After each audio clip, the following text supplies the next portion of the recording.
me in. They need to do the settings here. They're on their settings. Yeah.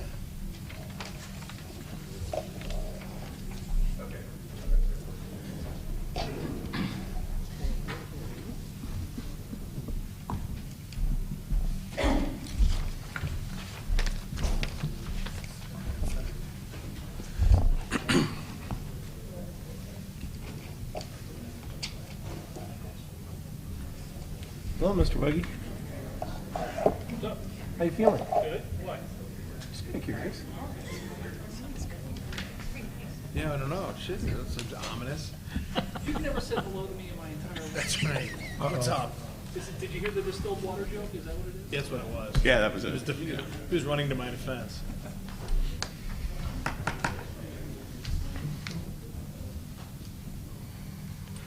What goes on the bus stays on the bus. Exactly. Call to order the November 18th, 2019 regular Board of Aldermen meeting. Would everyone please join me in the Pledge of Allegiance? Pledge of allegiance to the flag of the United States of America and to the republic for which it stands, one nation, under God, indivisible, with liberty and justice for all. Roll call. Here. Present. Here. Here. Here. Here. Here. Here. Thank you. Next item on the agenda is the approval of the agenda. Any changes? Any objection to approving the agenda? Alderman Kramer? Yes, Mr. Chairman, I've got a request to place something on under new business. And I'd like to make a motion to add Memorial Park Playground 2019 budget amendment under new business. Second, Your Honor. Okay, we have a motion to add, what is that? Memorial Park Playground 2019 budget amendment.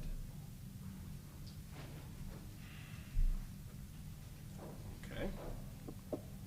And we have a second by Alderman Leahy. Thank you. Sir. Okay, any discussion on that? Okay, can we get well, I guess we'll take a motion to approve the agenda as amended by adding Memorial Park Playground to new business. Your Honor, do we talk about the consent agenda and pulling things off now, or do you want to wait till that portion? Let's wait till that portion. Thank you, sir. Sure. Can we get a motion to approve the agenda as amended? So moved. Thank you. Second. All right, we've got a motion by Alderman Plufka, seconded by Alderman Leahy. Any discussion? Okay, all in favor? Aye. All opposed? Okay, motion carries. Next on the agenda is appointments to the Board of Adjustment. There are two openings to the Board of Adjustment, and I just want to give you my rationale or thinking behind the appointments that I made. Even before I was sworn in as the mayor, I'd heard a number of issues and complaints about residential housing. And so starting in about July, I met with a number of residents. I've met with staff a number of times, and I've driven around the neighborhood looking at subject properties. And the conclusion that I have found is, or that I've reached, is that we have issues with runoff, both existing and new construction. We have issues with sump pump discharge, both new and existing. We have issues with the length of construction, how long it takes to finish building a home. And we have an issue with variances being granted, maybe not in exceptions or not under conditions that they need to be granted. And so what I have been doing is trying to work with staff to look at some ordinances to address some of these issues. As many of you know, Public Works is taking up some of these issues, whether it's sump pump or water runoff, as well as how long it's taking to finish completion of homes. But as far as the variance issue is concerned, what I wanted to do was bring maybe a different view. And so that's the quality that I was looking for in the vacancies, the people to fill these vacancies. And I think I've identified 2 people. Once again, we did not have a shortage of people applying for this. We had a number of terrific applicants. But after reviewing all the applications, I've decided to go with Kristen McDaniel and Ronnie L. Hashem. As you know, Kristen has been very involved in in the construction issues around the neighborhood, specifically or particularly in Ward 3. And Ronnie, I've known Ronnie, she's a Yale Law grad, very, very capable. And so those are my nominations, and I would like a motion to approve those nominations. So moved. Second. All right. Any discussion on that? Alderman Lockmuller. Your Honor, when somebody comes onto a board like this where they're discussing variances in this case, is there some education these people are given to understand that a variance is given because of a hardship? So are they educated on what is a hardship, for instance? Yeah, that's a great question. All of your questions are great questions, incidentally. Thank you. No, that is an issue that, that I raised with Lisa Korkenmeyer, and she told me that they've done this in the past. They have put on, if you want to call them seminars, but she is going to be meeting with these 2 individuals to kind of give them a background of how this works, and as well as the city attorney, Stephanie Carr, I believe, is going to come, or at least Lisa's working with Stephanie to have her come and give another seminar for just not these 2 new, but everybody that's on the Board of Adjustment. Thank you. Certainly. Okay. I had a question, but I saw Alderman Leahy. Oh, Alderman Leahy. Your Honor, I understand the problem that we have with getting good people and getting positions filled, but on this particular board, am I not? Can you speak into the microphone? I'm sure we're hearing you. Am I not correct that if at the end of the result of the Board of Adjustment, if the contractor is not happy, they will only have the ability to appeal to St. Louis County Circuit Court? I believe that is correct. So at times I find that as much as a different point of view, but the emotionalism of the different points of view may not be the best clear thinking that goes through and may subject the city to additional frustration if we have to defend certain actions at St. Louis County. So I'm not 100% in favor of the appointments that are being presented in front of us because of that. Alderman Plufka? Can I ask the Alderman a question?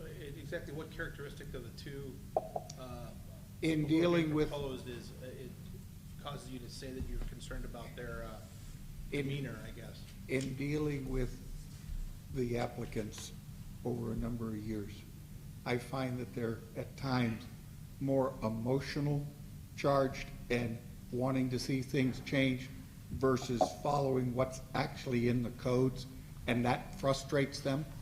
And I'm afraid that that type of judgment may bleed into a Board of Adjustment ruling and may create a problem. And I don't think it's a risk that we should take.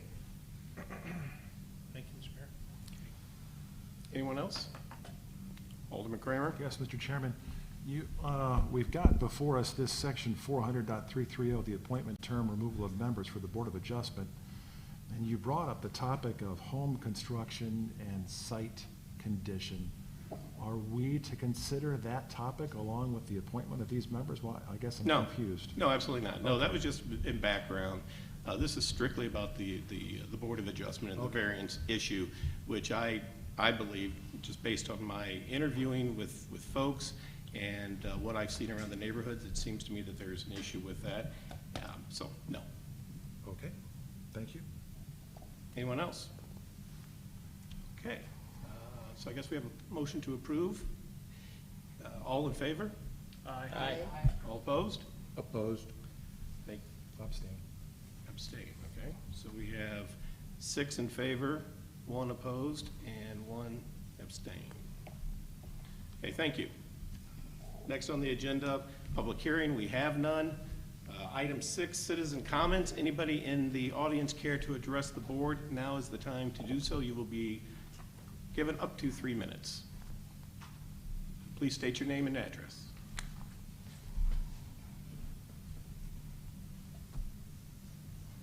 Yeah, feel free to move that microphone. Thank you. How's that? That's great. Hi, good evening. I'm going to do this. My name is Dan Millman, and I'm with Millman Lumber at 3021 South Brentwood Boulevard. But I'm actually here tonight as an alderman from the city of Frontenac.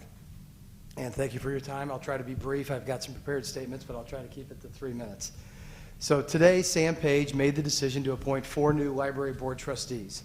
We hope this will be a good move toward the future, but we need your help to continue to seek a transparent, predictable, and accountable future for the use of all Prop L funded projects throughout St. Louis County. The city of Frontenac elected officials and residents, like most Americans, believe that libraries are an essential part of the fabric of our community.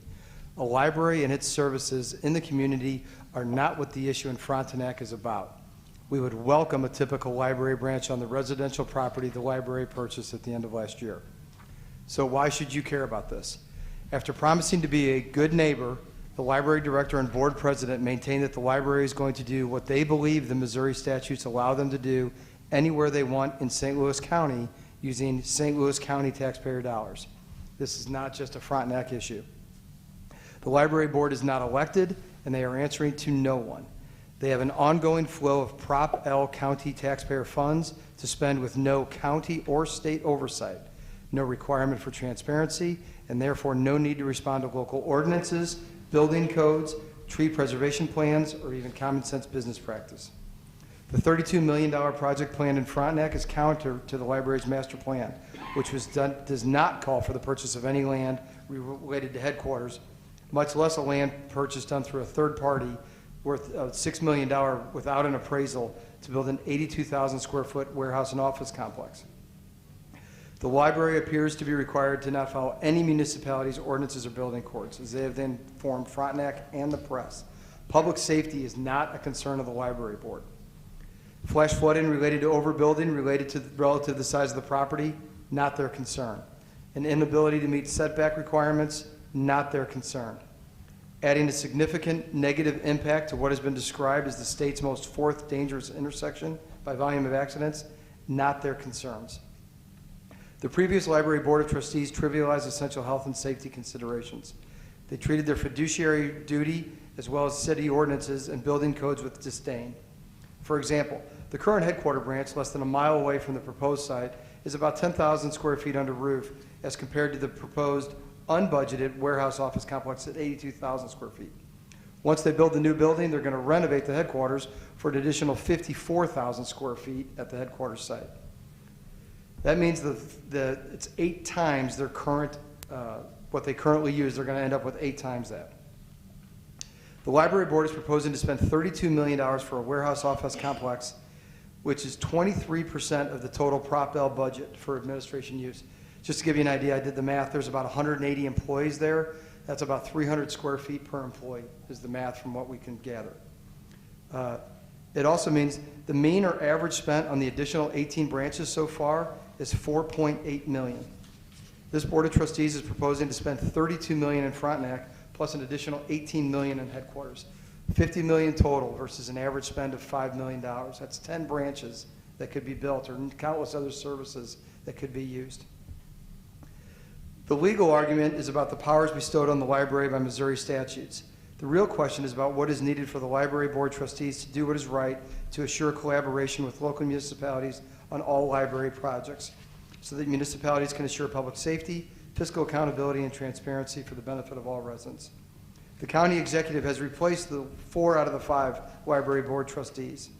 We're here tonight to ask that we hope we can count on Brentwood's support as we continue to seek transparency, improved oversight, and predictable outcomes of county taxpayer Prop L funded projects as we continue to work with local and state reps and the new library board trustees. Thank you very much for your time tonight. Thank you. Thank you again. Anyone else?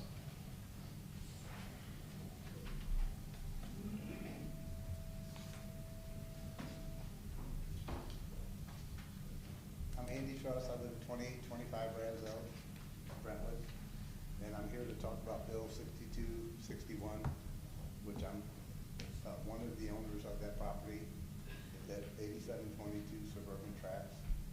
I passed out a couple of pieces of paper today for all you all to see. We haven't had an opportunity to look at them. Yeah. We met with the city today. I think things went well, as far as I'm concerned. There were some issues that I brought up to the city about egress cross easement that were pretty much enforced by not so much this board, but a board prior to you to own that property. Okay. To own that property, we had to show that we had egress to a, pretty much what they considered a landlocked piece of property. With that, we went back to the plastic company who was selling the real estate and asked for some cross-access agreements. And with that, they granted it to us. And with that, the board prior to you allowed the subdivide. With the city wanting the property that we have, I am a little leery about selling the property. I'm assuming will be sold, but the fact that the cross-access agreement, if the city owns it, I'm worried about the plastic company not being able to utilize what they asked us to be able to utilize to go across our property to be able to back their trucks into their back area. I don't believe that, and this is just my opinion, that the city's going to grant them that access because they're on a different direction for that property. And with that, I went to the plastic company in the last couple of weeks. I had our attorney draw up something, which you have in front of you, to see if they would release that cross-access. And they told me definitely not. And they planned on enforcing it. And I don't know that the city and or myself should get involved with that. I thought the simplest solution, talking with the city attorney in Bola today, would be, because the city also would like to have the plastics company's real estate. I thought the simplest solution would get get the plastic company under contract and sold, and that relieves us of any wrongdoing. Purchase the plastic company first, and then we'll keep the negotiations going on a dollar amount wise, but once that gets done, then we can sell our property free and clear without the threat of anything. And that's what I'm up here to ask you, Alderman, Mayor, to please table the decision tonight, because we are working with the city on a second reading on this. That's what I'm asking. Thank you. Thank you. Anyone else in the audience care to address the board? All right. Next on the agenda is Mayor and Alderman reports. The Mayor has no report. Alderman Kramer? No report at this time, Mr. Chairman. Alderman Leahy? Thank you, Your Honor. First of all, we'd like to thank the city of Brentwood, the Brentwood Fire Department, and the community. We had a very successful Scouting for Food this past Saturday, and we got to use the new firehouse bay, and the Congregational Church let us use their parking lot, so we are very grateful. For those who would still like to donate to the Boy Scouts Scouting for Food, there is collection going on this week at the Goodwill, Mears Goodwill on Manchester Road, that you can still drop off canned goods there. The Ward 3 meeting is the last Tuesday of this month, what I think is the 29th? 26th, thank you, of November, and we'll be at 7 o'clock at the Rec Center. And that's all I have, Your Honor. Thank you. Thank you. Alderman Lockmuller? Just like to thank everybody that attended the Brentwood Century Foundation Gala last Saturday night. We had a great presentation by Dan Fitzgerald and Ed Wright, great toast by Mayor Dimmitt, and it was nicely decorated, great food and music all provided with Tony Bowman and her crew putting that together. So I'd just like to thank everybody for attending. Thank you. Thank you. Alderwoman O'Neill? Yes, the Ward 4 meeting will be next Tuesday, November 26th, at the Brentwood Forest Clubhouse at 5:30, preceding a 6 o'clock Board of Managers meeting, and everyone's welcome. Thank you. Alderman Plufka? Yeah, on November 28th, Thanksgiving Day, Ameren will hold the 35th annual Ameren Thanksgiving Day Parade in downtown St. Louis. It is a wonderful, it's been called a treasure of the city of St. Louis. It's televised on KMOV, but it's a lot more fun to go down and watch it in person. It starts at 9 o'clock in the morning at Union Station and runs east to Keener Plaza to 11 o'clock. It's a 2-hour broadcast. There's marching bands from Missouri and Illinois, beauty queens, floats, performances by a tap group called Mostly Tap, other performances by Audrey Bartholomew, who was a finalist on The Voice a year ago. We've got other performances in store for you as well. It is a great time. It is a family-friendly event, and you get to see Santa. Santa arrives for all at the end of the parade, so it is really it's a fun morning, and then come back and have your Thanksgiving celebration. So, thank you. Thank you, Alderwoman Sims. There will be a Ways and Means committee meeting tomorrow at 6 p.m. at the Rec Center. We will be discussing the budget that was recently circulated. Come one, come all. Thank you. Alderwoman Tice. There will be a Ward 1 meeting Wednesday evening. It's rescheduled from our normal day, so it's this Wednesday at 6:30 at the community center. And Alderman Weggie. Just like to highlight that today represents the 2nd anniversary of the opening of the dog park, and according to my dog, he has enjoyed it very much. Benji. Thank you. Next on the agenda, item 8, City Administrator's Report. First up is the Brentwood Bound update. Greg? Thank you. Good evening. Craig Schiller with Navigate Building Solutions. I'll be providing the Brentwood Bound update. I got a few items tonight beyond the typical updates. The first is good news. We had the first construction bid package that was received recently, and the bids are $340,000 less than the engineer's estimate. So it's good news, because I know there's been a lot of concern and questioning about, hey, where the numbers really going to be, and a lot of decisions that you all are making. And it's understandable. I mean, these are big decisions that you're making. So that's really a testament of where we're at today and where we're going. So that was really great news. That's part of the consent agenda. With that, we'll be talking about a groundbreaking ceremony with staff and the elected officials to be held in December or January, once all the big equipment shows up, to kind of signify the big Brentwood Bound start. So more of that to come. But getting into the typical Brentwood Bound update, so construction cost is 0, but starting in December, we'll start having some money being spent there, which is exciting. Soft costs, the Deer Creek flood mitigation, Manchester Road improvements, design and engineering, environmental studies, and project management fees. There is a $200,000 expense as part of the 2019 COPs. Those will not be tracked in the total spent to date, and the reason for that is they actually come out of the bond proceeds. They don't come out of that net construction fund. So I want to note that because it's on the warrant list as part of the Brentwood Bound update, but it will not be tracked because I track what's coming out of the construction fund. So total spend since the last Board of Aldermen meeting is $191,471.96. That will be tracked. If you added that $200,000, it would be $391,471.96. Property acquisitions, total spend since the last Board of Aldermen meeting is $1,826,980. The majority of that is for the McGee's property acquisition, but there were commissioner fees along with Brentwood Industrial Holdings and BMC Development property acquisition deposits. And then contingency, there will be some contingency pulled out as part of the McGee's property acquisition. I don't note that here, but I can talk about that amount in closed session, and I can also explain why in closed session if you didn't read that executive report as part of your board packet.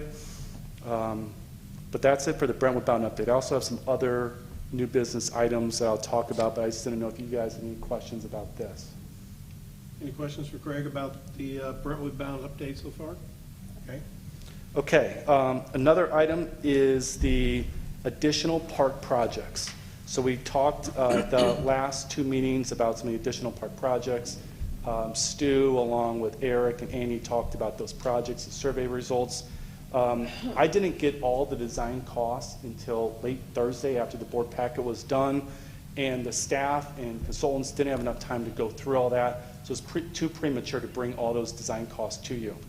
As we discussed, the biggest priority for project timing was the Deer Creek Trail from Mary Avenue to Breckenridge Industrial Court.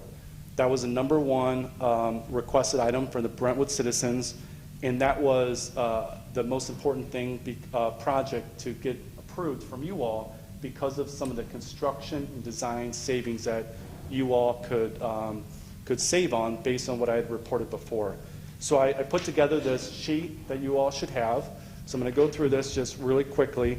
The citizen survey showed that Deer Creek Trail, Mary Avenue to Breckenridge Industrial Court was the number one priority. Brentwood is able to maximize design and construction efficiencies by approving the design of this amendment. This will allow the flood mitigation design to incorporate the park and trail design for this project as one bid package. So the flood mitigation contractor will do both the flood mitigation phase one along with this park and trail in that same area. By doing this, there will be one contractor that will build the flood mitigation and the park and trail improvements, maximizing on efficiencies and saving Brentwood money. Design costs, as we reported at the last meeting, would have been approximately $200,000 if done separately at a later date. The amendment that you all have in front of you is $125,716, so there's a savings of $74,284 because the same design consultants already work in this project. You know, as one design effort, they can put a park and trail through it at the same time these same consultants are working on the flood mitigation project. That's why you're realizing these savings. The construction savings are estimated to be $400,000 if this project is constructed in addition to flood mitigation. That's because this contractor, instead of once he does all the grading for the flood mitigation, he would have to put seeding, he'd have to restore the land because you can't have unrestored land, otherwise there would be settlement issues and the creeks would get sediment from the soils. And then later, at a later date, you have to pay a contractor to do all the clearing and grubbing and then put in the trails. So that's where these savings are coming from.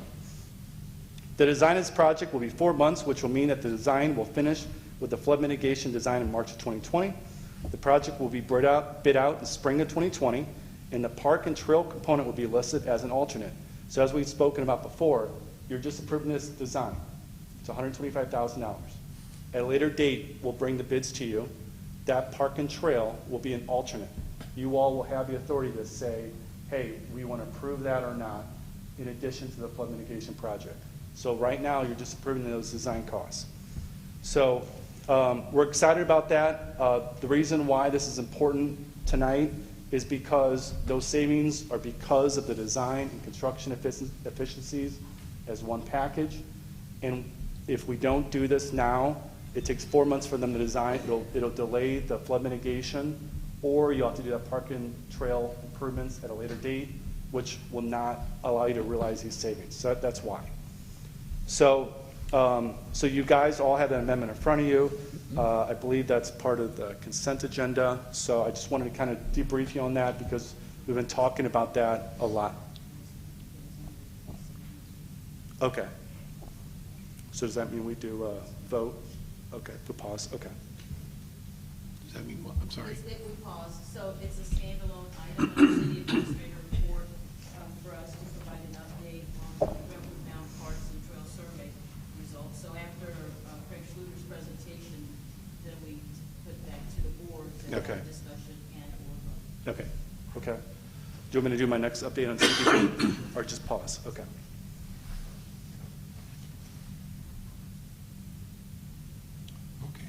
So at the last meeting, we presented the results of the survey, and the board wanted a little bit more time to read the report.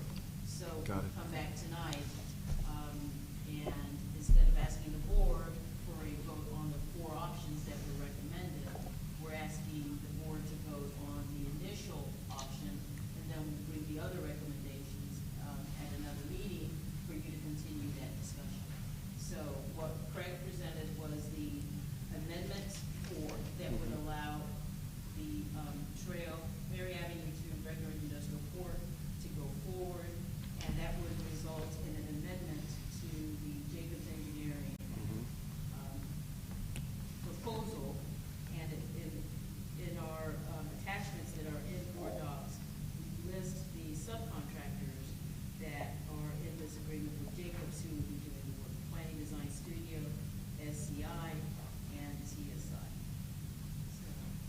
Oh, so we need a motion to approve Jacobs Engineering Amendment number 4.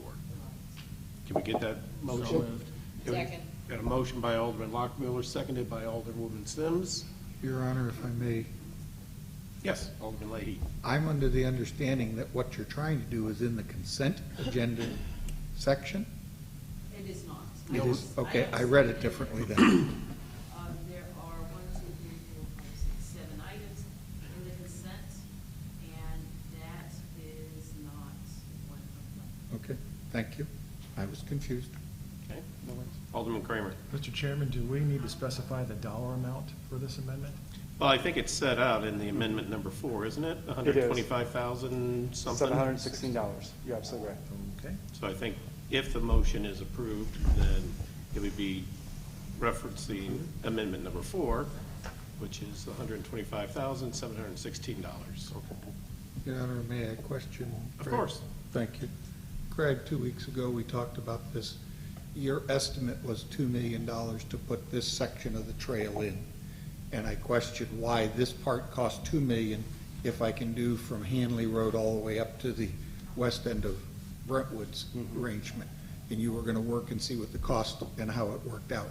Could I have that information, please? Sure. So the shared use path, which is the best reflection of this trail, is about $1 million to do that, which is the south side. But that strictly is just installing that trail on the south side of Manchester Road. You know, just putting the actual hardscape improvements in. And the reason why that's really tough to kind of compare to this project is, you know, Great Rivers Greenway does parks and trails all through the region. And their trail costs per mile, the ones that I've worked on, can anywhere be from $443,000 per mile to I've done some that are $3 million per mile. And the reason why, all the trails are 10 feet wide, asphalt trails. The reason why that range of cost is so different is because of all the other improvements that go into putting that trail in, which includes bridges and grading and boardwalks and so many other components. So this project, if it's done within the actual improvements of this flood mitigation, the savings I just presented is saying it's not a $2 million job, it's really $1.5 million. It's drastically less. But it's not just a trail. The planning design master plan has some boardwalks going over the creek. There's nature trails that go through, there's landscaping. There's a lot more than just one trail that goes through that, which is what brings the cost up. In addition, in that $1.5 million is the contingency, along with this $125,000 design cost as well. So it's really hard to just make an actual comparison to what we're doing in Manchester Road, because the trail on Manchester Road is so vastly different from what's going to be done in this flood mitigation park and trail. Because it's more than just a trail. It really includes so much more. If the city chose not to put this portion in, would I not already still have in my land movement and everything, the reseeding and the water, the ponds and the trees and stuff? So let's assume 80% of my landscape is already inside my regular budget. I'm just putting a 10-foot wide walkway now through all this to get me over to the Mary Avenue end. At $1 million, $1.5 million. What's the 10-foot wide cost to put the sidewalk in along Manchester Road, the full length of the program? It was close to $1 million. That was $1 million. Yes. And I'm spending the same thing to put in, I think we said it was less than 7/10 of a mile extra trail. But there's I more than find- one trail. There's a 10-foot wide trail that goes through there, and then there's also another nature trail that runs the same length that goes through the creek and crosses the creek with these really ornate boardwalks. So there's more than just one 10-foot trail. It's not an even comparison. Thank you, sir. Anything else? No, sir. Any other questions for Craig? I have a question. Alderman Tice? So, do you have bids for these other items that we're just not seeing tonight? And why is this? What I other mean, items? There are other portions that came up in the survey that people were interested in. The other amendments. The other amendments. Oh, yeah. So is there a reason that we're not seeing all of that together so we can make a collective decision about how much each thing is even gonna cost to plan, when I'm not sure there's a lot of agreement about whether or not these particular things should be funded. It would be nice to at least have all of that together in one piece and Sure. make a decision. So we got those costs, and what they gave was a design cost to go to 30% design, because there's still a lot of questions of what gets included into these additional projects. We got that at 4 o'clock on Thursday, and the staff typically tries to get the board packets done by noon on Thursday. So we didn't have time, by the time I got it, to even meet with Eric. Eric hasn't even seen it yet. So it's too premature to bring that to you all, because it just hasn't been vetted. Also, when I first got the design costs for this project, the one that you're approving, the designers asked for $199,000. And I said, no way, because of the efficiencies. So within 4 hours, I got it from $199 to $125. That's part of the value I provide to you all. I don't want to bring something to you before I vetted it and negotiated with the designers. And because I got it so late on Thursday, I wasn't able to review it with the staff nor negotiate it before I brought it here. So this is the urgent part because of the time frame of the flood mitigation phase 1. But the other ones, like I mentioned at the last board meeting, they won't even be constructed in 2021, until 2021. So we have time. Like, you don't need to be pressured into making a decision, which I know you all were kind of feeling pressured, because it won't even happen for another year and a half. So I would like the time. I would like 2 weeks to actually negotiate with the designers, know what's in the scope, and meet with staff to make sure they agree with it before we bring it to you all. That's why. Well, I guess I have 2 questions. First, Sure. is there a reason that this can't wait 2 weeks, considering one of the weeks is Thanksgiving? And then my second question is, like, you're talking about these really fancy trails with, like, nice rocks, and the playground has this climbing thing, it's all this fabulous stuff.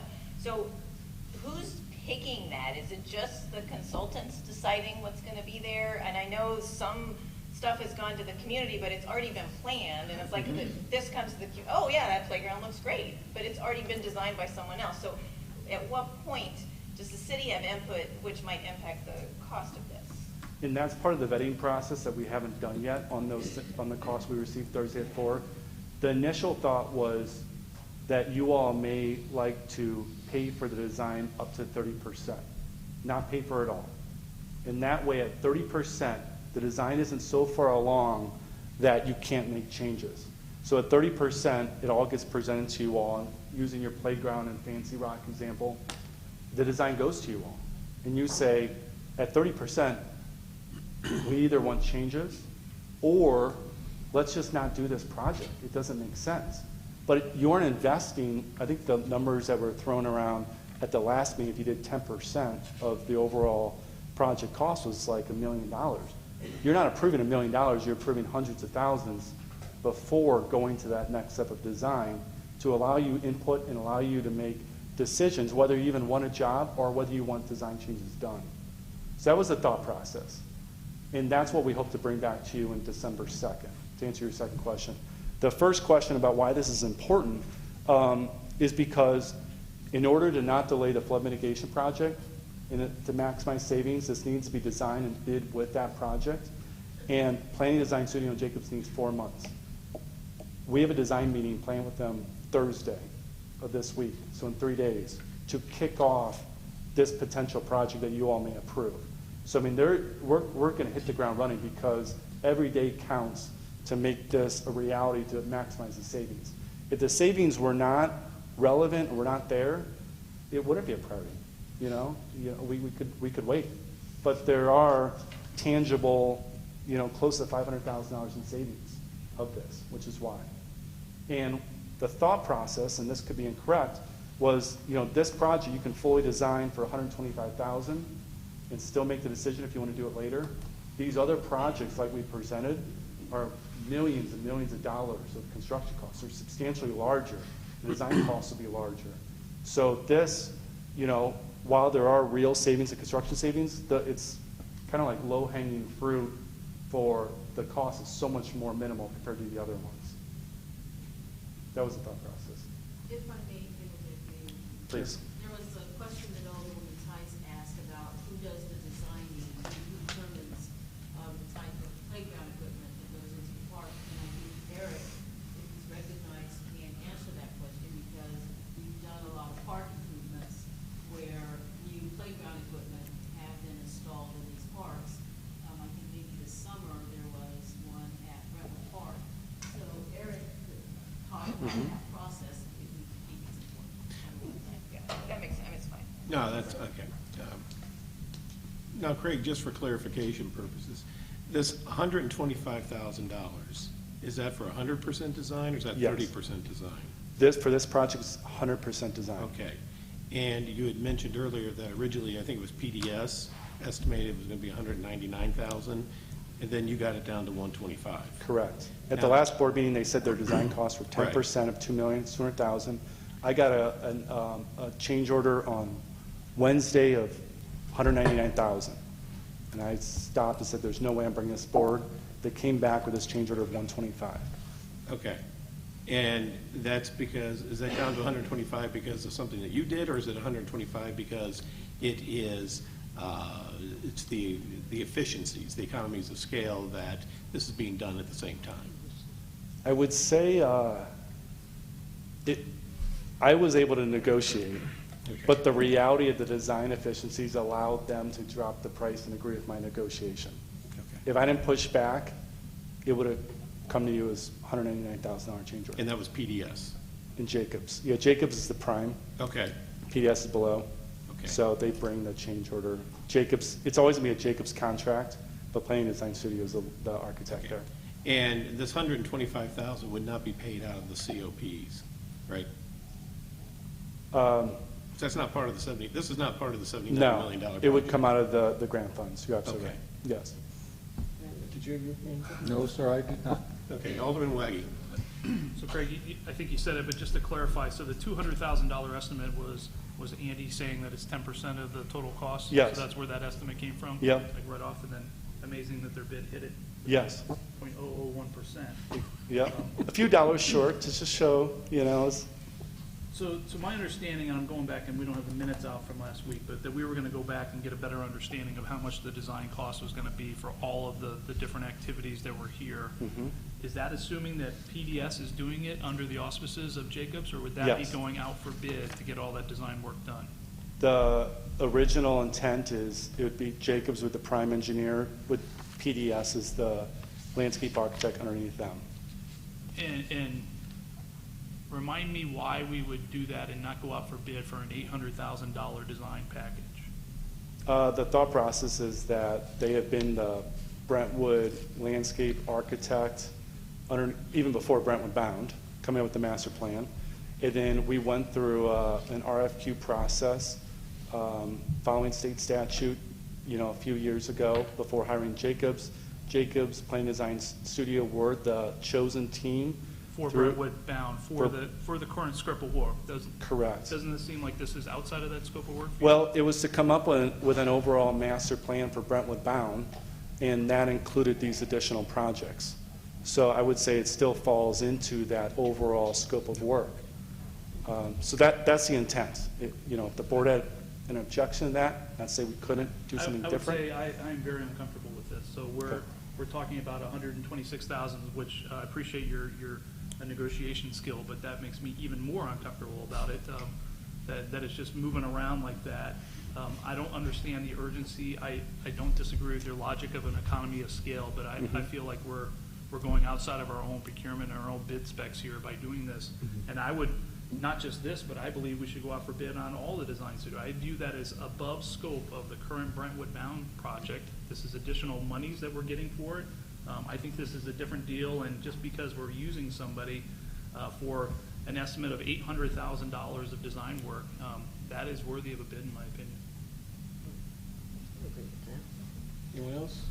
Alderman Legge? Well, I'll chime in. I like where Mr. Alderman Wegge's taking us, and I like what Mrs.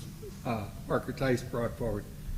I would like to caution the board, as I understand this out of the scope project, this is also supposed to be spending grant money and stuff that is yet to be procured. So I'm hesitant to just say, yeah, let's enter contracts and start moving with the idea that this extra funds will be found somewhere to make all this happen.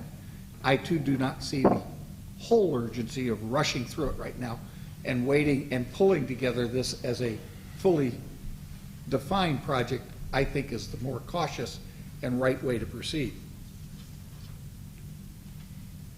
Anyone else? So the city has received $5 million in grants. The grant that you're talking about, I believe, is the MoDOT grant that is taking care of the tunnel that worked with that in the readings that we've got coming up later tonight. That tunnel money is now being put into the Brentwood side and not the MoDOT side, so I can't spend it twice. So that one of the documents is miswritten type thing. And now you want to talk about spending that $5 million, but that $5 million was MoDOT's promise to fix and do the tunnel under Manchester Road. And that's part of the $10 million grant that they gave Brentwood and Kirkwood to make happen. At this point, I have not seen any written document that commits any other group to give money to this project. We have some potential donors out there, but nobody's put it in writing that says, I will write a check by this date to help fund this portion, which is what I brought up 2 weeks ago. Everybody's still hopeful that those will come, but we're not there yet. So the MoDOT cost share agreement that you all approved incorporated the East-West Gateway grant of $1.2 million and then the MoDOT cost share grant, which is roughly $3.8 million. So what that cost share agreement says is that instead of Brentwood spending, I don't have the exact number, so I'm just paraphrasing, $11 million on Manchester Road improvements, you have to make 2 deposits that equal like $6 million. So that difference of $5 million is the realization of those 2 grants. So there is no document that says that Brentwood's going to get a deposit of $5 million. What there is a document is it states that instead of Brentwood giving MoDOT $11 million, you have to give MoDOT $6 million. So you have a savings of $5 million. Because I'm they're saying picking that up. savings of $5 million is where that $125,000 is going to come from. Okay, but you're taking the money that MoDOT is pledging to do the tunnel, which was originally in the Brentwood side of the program that we used to get to the cost of the project. Now you're pulling that money out and saying it's MoDOT's money, which you're right, MoDOT's paying for that portion. And you're saying, well, as long as you've borrowed all this money and you freed up the 3.8, actually 4.9, I think is what it is for the tunnel and the trailway that gets to the north and south, is now free money from the Brentwood side. And I'm saying, no, that money is still in our commitment for the $79 million that we have to pay for. What you're talking about in design effort here for these 4 other projects is an $11 million wish list that has yet to find a funding source. And I'm hesitant to rush spending money that hasn't been fully committed. Alderwoman Tice.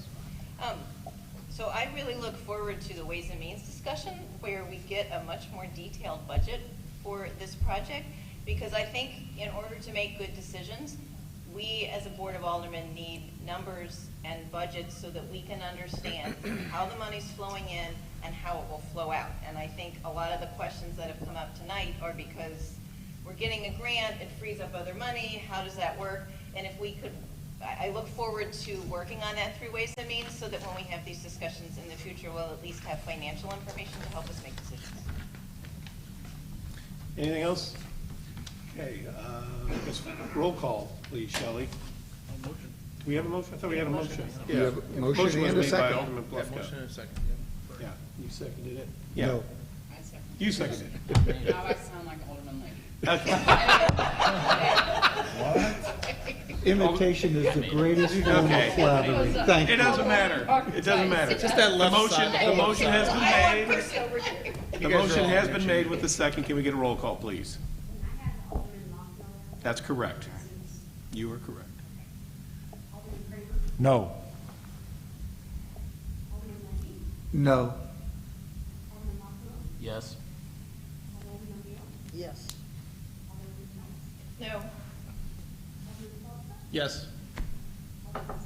Yes. No. Go for it, baby. Earn your money.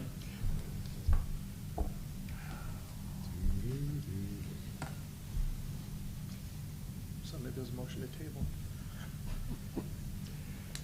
Okay, I'm gonna vote no. So the motion fails on the count of 5-4. Thank you. Next on the agenda is a request to approve the police department K-9 proposal.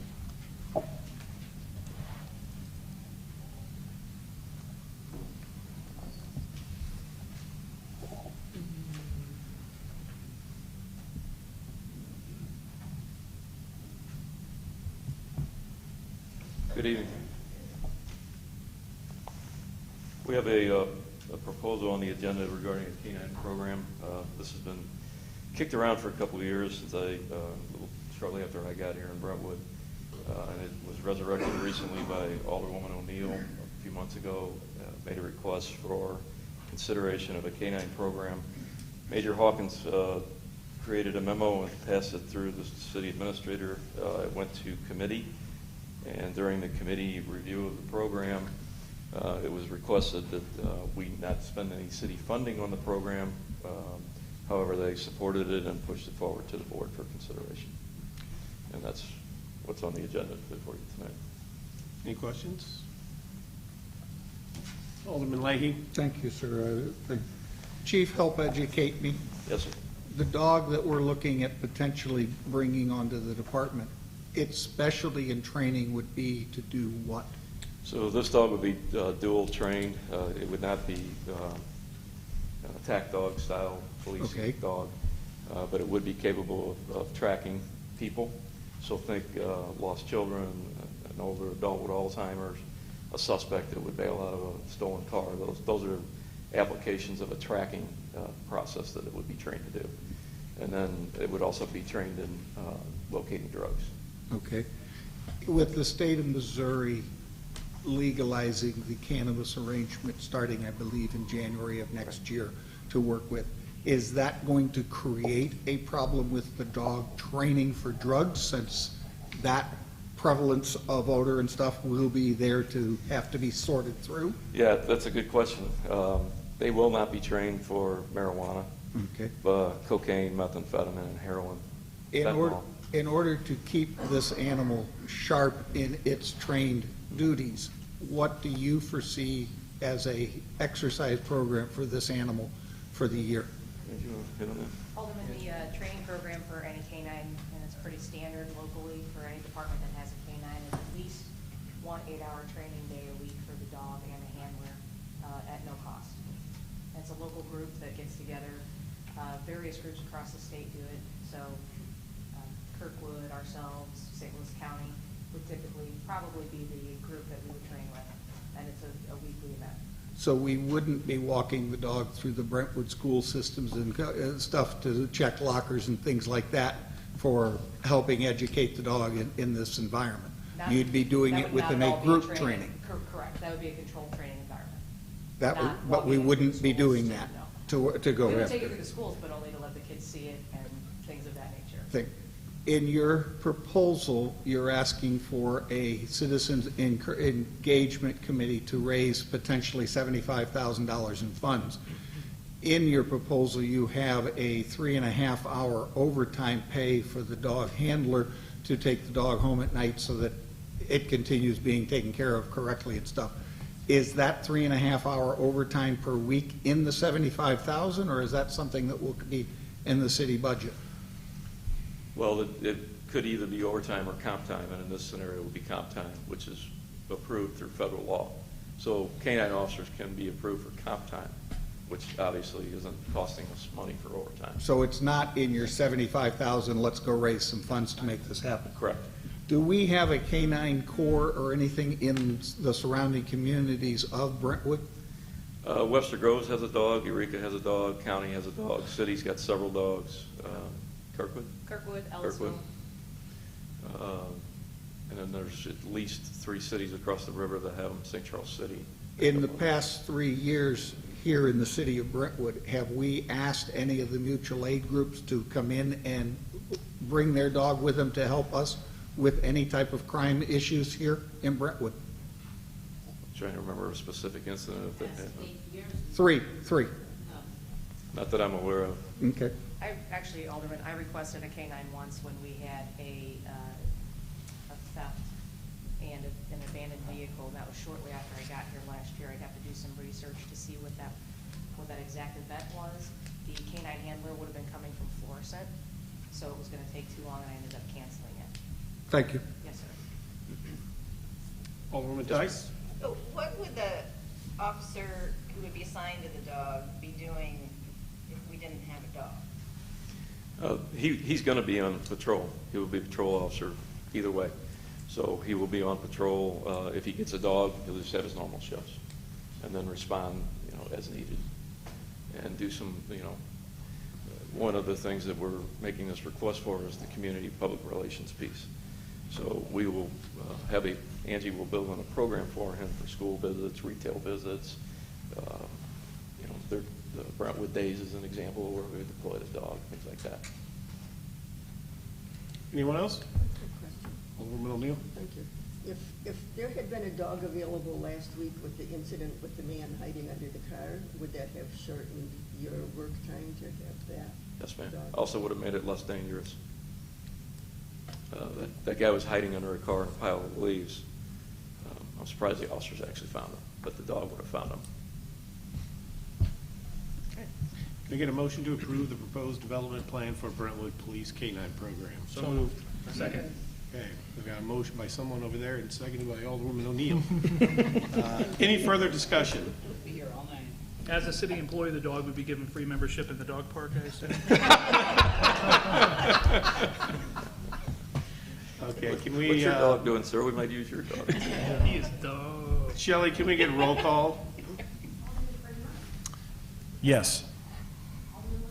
No. Yes. Yes. Yes. Yes. Yes. Yes. Thank you, Shelley. Next on the agenda is consent agenda, and we have 8 items. First are standing committee reports. Second are the warrant list for the 2019 operating funds. Third is the warrant list for the 2019 expenditures from the 2018 COPs. Let me just get the amounts on that. And that one is in the amount of $2,218,451.96. Whereas the operating funds warrant list is $645,124.83.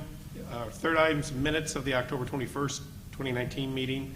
Item E is resolution number 1186, general municipal election. Item F, resolution number 1187, a resolution of the city of Brentwood authorizing the mayor and/or city administrator to execute an agreement between the city of Brentwood and Kerber, Eck, and Breckel for independent review of expenditures of proceeds for certificates of participation. Item G, request to reallocate savings from the fiscal year 2019 capital funds for inflatable boat and accessories. And finally, resolution number 1188, a resolution of the city of Brentwood authorizing the mayor and/or city administrator to execute an agreement between the city of Brentwood, Missouri and Spiritus Wrecking Company for Brentwood bound demolition package number 1. Can we get a motion to approve the consent agenda? So moved. Second. Point of order, sir. Yes, Alderman Leahy. Would like to have a couple things pulled from the consent agenda before we make a motion to approve it. Well, can we just, whatever that you're wanting to I have a discuss. question on the warrant list, and I have a question allocation on the section G for the inflatable boat. Okay, we can go ahead and remove both of those.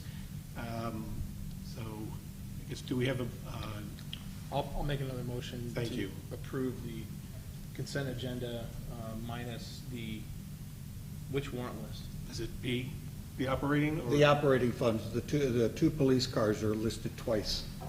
Okay. So we can't try and clear that up without you even removing it? You need to remove it? That's my earlier question at the beginning of the meeting, is whether we could ask the question or if we needed to remove it. Oh, I misunderstood. No, you can ask the question without removing it. Is Super. that the only thing you have on there? On the warrant list, I only have two questions on the two Okay. police cars. I'll hold off on my motion until he gets Okay. his question answered. Well, why don't you go ahead and ask the question about the warrant list then? If I may. Under the warrant list, under the police seizure, we have a $32,000 expenditure for a police car, in which we're getting a new one, but the budget is $500 in the negative. And then if you move further down the warrant list, under capital improvements, we have a second police vehicle for the same price of $32,816. And I wanted to know if we were breaking the funds because you didn't have money in the seizure to be able to do it, or are we getting two cars, or what are we doing? Karen Shaw, why don't you come and talk to us about this? That's how public safety approved it. Part of it out of the seizure, part of it out of capital. We've already budgeted the, what was that, Chief? The light, that big thing on a trailer, out of the seizure fund. So we're going to have to do a budget amendment, but that's how it was approved to do this in order to get these two cars this year. But you're, out of the $32,000, you're getting one car. That's correct. You're taking some of the money from the seizure fund, but the seizure fund shows a negative $500 balance right now. So That's- what money are you taking if you have a negative balance? That's not the fund, that's the line items. That's what I'm saying, we'll have to do a budget amendment, because there's still money left in that fund that we can pay for that car, in that seizure fund. So the balance isn't minus The 500. line item that was budgeted will be in the negative, not the fund. The Thank you. line item Okay. is part of the fund, so it's the funds, I can't remember, 90-something thousand, 60-something thousand in the fund, and then the 30,000, we're gonna be ended up with like $23,000 at the end of the year, in the fund. Fund. Yes. Gotcha. Okay? Thank you. I was confused in Okay. reading them, and I needed to. Karen, hold on a second. Okay. 'Cause Andy, did you want to ask the question about item G, the request to reallocate savings from the fiscal year 2019 capital funds for an inflatable boat and For the accessory? boat. If I may do that, and then we could work to do it, yes, I, Yeah, well, why don't you ask your question? Let's see all right, it's something if I good. may. On the inflatable boat arrangement, you're looking to spend $7,500 to get an inflatable boat to replace the boat that you currently have. I believe 2 years ago, this board authorized the change in buying the lighter boat because it was easier for the crews to be able to move the boat. The dilemma being is, we're spending $80 million to do flood mitigation throughout the city to straighten out the areas that flood. So I'm going, you're going to spend $7,500 for a boat that in 18 months may not be needed if our project goes through the way we've been told.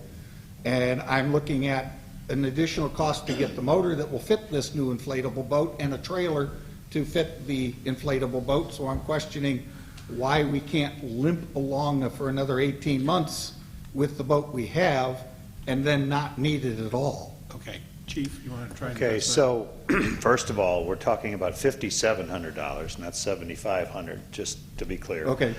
And then, even if we take care of the flooding on Manchester Road, partially on the south end of Brentwood Boulevard down near Marshall Road, we still have a creek with swift water in it. That will never go away. So we are still responsible for anybody that would get washed off of a roadway into that creek through the city limits of Brentwood. We also have the creek down here on Litzinger Road, same thing. Won't go away with this project. We'll never be done with swift water in Brentwood as long as those creeks continue to exist. So that is why we're still going forward with this project. We may not be getting stranded drivers off of Manchester Road anymore because it's no longer wet. But as long as we still have a swift water scenario with the creeks we have currently, we'll never be without that situation. Does that answer your question? I understand what you're telling me. I'll use the same argument that I just did with Craig in the Okay, last. let me just interrupt you. Go ahead, sir. Leahy. If we're going to get into the, if you want to debate the merits of that, why don't we just remove that off the consent agenda? We'll I take would that. be happy to make that Okay. motion, sir. All right. I'll make a motion to approve the consent agenda minus item G. We have a second. Second. Okay, we've got a motion to approve the consent agenda with everything except item G. And any discussion on that, Alderman Lockmuller? I was just going to point something else out, so I'll wait till we're done. Okay, thank you. Okay, can we get a roll call, please, Shelley? Alderman Kramer? Yes. Alderman Leahy? Yes. Yes. Yes. Yes. Yes. Yes. Yep. Thank you. Okay, Alderman Leahy, Alderman Lockmuller. I just need to point out a typo in the minutes. Under my report, item 7D, it says I invited everybody to the Centennial Gauntlet. I believe I should read gala. I've been to a gauntlet since my fraternity initiation. Thank you. Thank you. Okay, Alderman Leahy, you want to take up your If I may go back discussion on item G? to G on the boat. In the last 3 years, sir, we've had 2 flooding events. Have we used the current boat at all in either of those events? So in the last couple of years, we've had at least 3 or 4, maybe 5 events. I apologize, I didn't come prepared for the numbers tonight. That being said, yes, we have. Those events have been in Brentwood and out of Brentwood, okay? Through our mutual aid agreements, we're the only people that have a boat in the central portion of St. Louis County, in our region.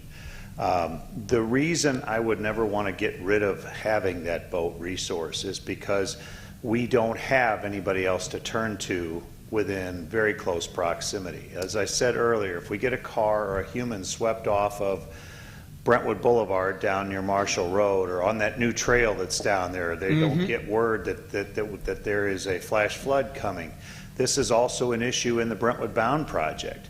We're going to have trails potentially all through there, and if the word doesn't get out to the public using our park down there, we could have people washed off of our own trails into that creek, at which point it's going to be a really tough situation to deal with because we have a very short window to grab them. And so I don't want to be without this piece of equipment because the next closest piece of equipment is out in Wildwood area, Eureka area. And the problem is these storms typically come from the west to the east, and the way we're seeing these storms anymore, they're so erratic and there's so many more flash flooding events to the western edge on Eureka, Metro West, Monarch, Chesterfield area. We aren't going to get those county resources that those other departments have. We really need to be prepared in this area. Specifically, my concern is Brentwood. If Brentwood's not flooding, we've seen this too. We've seen Maplewood flood when we haven't flooded. We've seen Webster flood when we haven't flooded. My feeling on the boat is this is our boat, and if Brentwood's flooding, it's going to stay right here. If we're not flooding and don't have any issues, then I'll send it somewhere else. But that is my goal with this. We need to update that piece of equipment. We have a piece of equipment that has served the city fine, but it is not the best piece of equipment for swift water type scenarios. Picking people off of Manchester Road in a flooded car where you have very low current is a whole different situation than putting rescuers in swift water, which is what these 2 creeks we have turn into when we have these flash floods. In your proposal, the current motor that is on the aluminum boat that we have, will it fit the Zodiac? Yes, it will.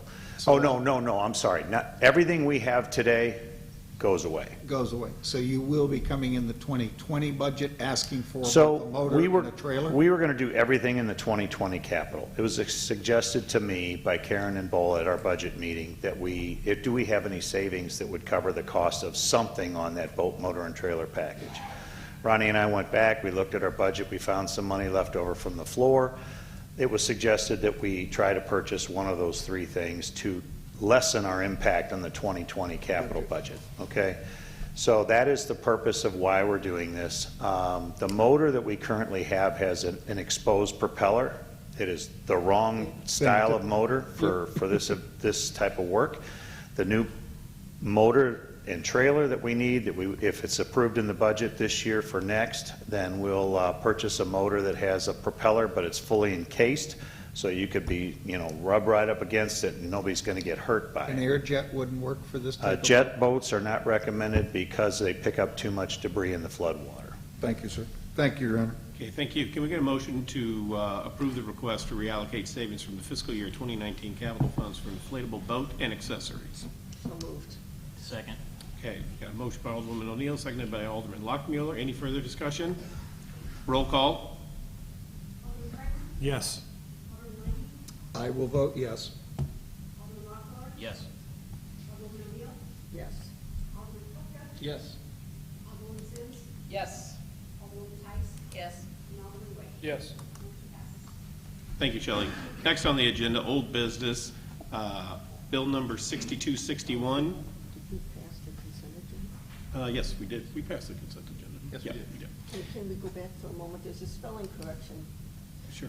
The resolution H should be Spiritus. It's a family room name. It's not Ah, Spiritus, Spiritus. it's Spiritus. Spiritus. S-P-I-R-T-A-S. Correct. Okay.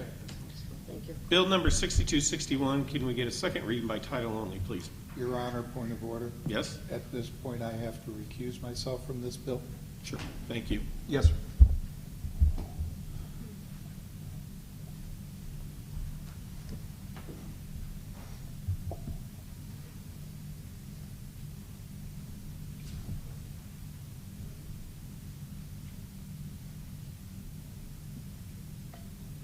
Bill number 6261, second reading. An ordinance authorizing the city of Brentwood, Missouri to initiate condemnation proceedings and authorizing certain city officials to execute all instruments necessary to carry out the intent of this ordinance and ordinance number 4845. Thank you. Bola, can we get the synopsis? An ordinance of the city of Brentwood to take any and all actions deemed necessary as described in the development plan to acquire the property at 8722 to the River Tracks, Brentwood, Missouri, 63114. Okay, can I get a motion to perfect bill number 6261 into ordinance form? So moved. Second. We got a motion by Alderwoman Sims, seconded by Alderman Plufka. Can we get any discussion? Is there any discussion? Can we ask our real estate attorney come to the podium to? Oh, Mark, we haven't, yeah. Yeah. Thank you, Alderman Plufka. Thank you, sorry. No, thank you. I mean, I have a discussion, but I just have a question first. Yeah. You continue to, you saw the letter that was distributed to the board tonight? I did. And in the time between the last vote, when we voted to basically split this and put it into 2 readings, do you continue to recommend the action that we're being asked to take here? There's no reason not to go with it tonight. We're not going to file necessarily. Recall that we did a similar thing back in July of 18 for a bunch of different properties, some of which we never filed on, some of which we waited for 4, 5, 6 months to file on. So I think as long as we're making progress and having discussions that are fruitful, BOLA will never say, hey, I need to file that condemnation action. That's all the questions I have. Thank you. Okay, thank you. Anyone else? Alderman Kramer? Mr. Chairman, if it's not proprietary or executive session material, one of the comments that we received earlier had to do with the timing of our action. Is there anything you can tell us about the need to do this now versus as was proposed earlier to do it later, after perhaps acquisition of another property?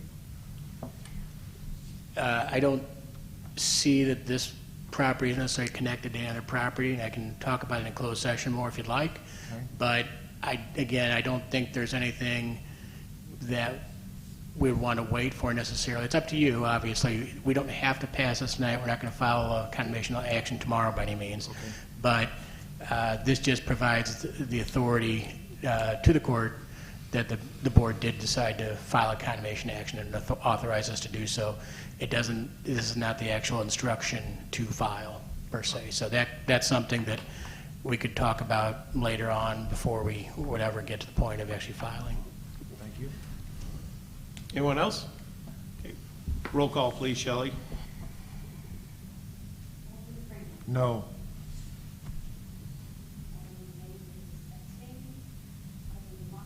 No. No. Yes. Yes. Yes. Yes. Thank you. Next on the agenda is item, bill number 6262. Can we get a, yes? I'm sorry? Do we need to put anything in about the fact that the bill failed? It didn't fail. It passed 4-3. It failed. No, it did It not. needs 5 votes to pass an Oh, ordinance. okay, hold on a second. Okay, Kevin, So the bill fails for one of the majority of the members elected to the board of okay, which requires 5 votes. okay. So the bill fails. Great, thank you. Okay, next up, bill number 6262, if we can get second read by title only, please. Bill number 6262, second reading, consideration for adoption, an ordinance authorizing the city of Brentwood, Missouri to enter into a lease purchase transaction, the proceeds of which will be used to pay costs of the Manchester Brentwood project, and authorizing the execution of such documents and actions in connection therewith. Okay, can we get a synopsis, please?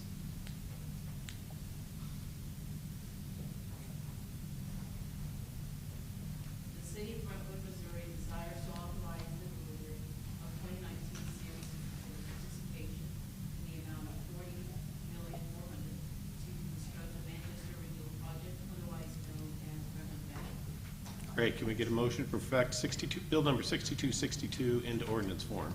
So moved, Your Honor. Second.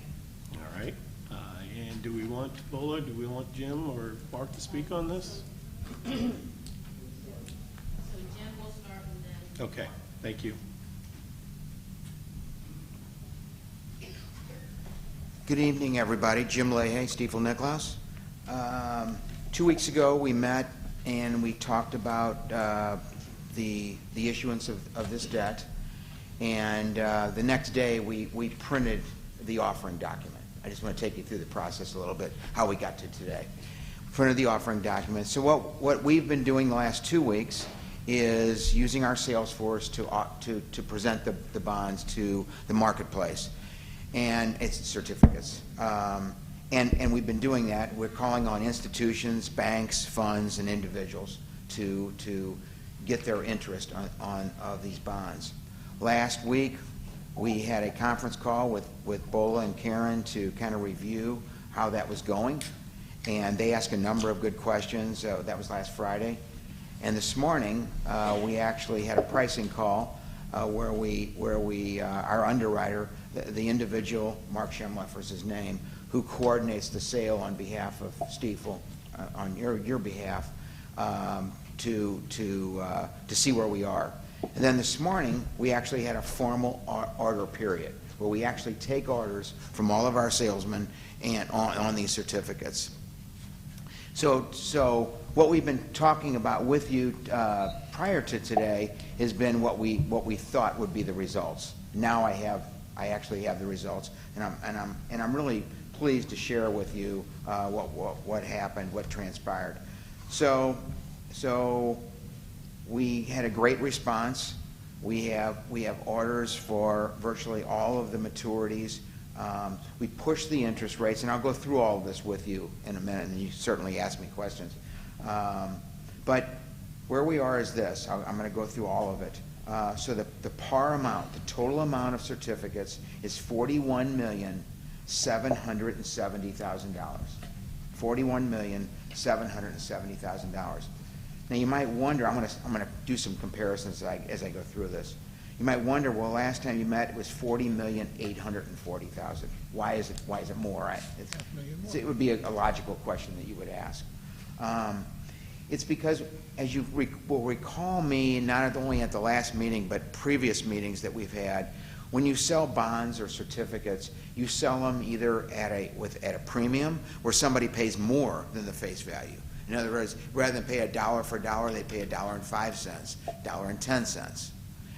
Or they pay what we call par, which is they pay $1 for a dollar, or they buy them at a discount, right? So instead of paying $1, they pay 97 cents or 98 cents. You might imagine, these certificates start in 2020, October of 2020, and they go out to 2043. So depending upon your interest might be I'm just using anybody, Alderman Plufka's interest might be the 2043, Alderman Leahy might be the 2037. Everybody has a different interest in where they're buying on these things. And so therefore, depending upon the year, depending upon the maturity, some are sold at a premium, some are sold at a discount. It's just the way it works, okay? And so at the end of the day, the reoffering premium, when I met with you last time, 2 weeks ago, we thought would be $3,486,000. Well, it's actually $2,408,000. It's less, okay? So hear me out, and I think you're going to see the good result of this, okay? But I'm taking you through it. So the total sources of funds today, in the numbers we have, $44,178,793.30. I'll repeat it, $44,178,793.30. When we met last time, it was higher, $44,326,427.10. So the proceeds, the total proceeds, is gone down a little bit. And let me tell you how we're using it then. How does it get used? Well, the one thing that didn't change is your project amount, $40,400,000. That was the whole point of doing this. Mm-hmm. So in the project fund is $40,400,000 exactly. Okay? And by the way, I think it was mentioned by someone in a discussion earlier. This 2018 certificates generated $39,225,000. This issuance, $40,400,000. You add those two numbers together, you get $79,625,000. Okay. How are the rest of the monies used? Our fee, 1.25% of the certificates. It's the same thing it was, by the way, last time. It hasn't changed. Okay. But that math of that is $522,125. Hasn't changed. Cost of issuance has changed. Last time I told you it was approximated to be $225,000. It's actually less than that. It's $165,735.11. If you want me to go through that, I will, but it's less. Okay?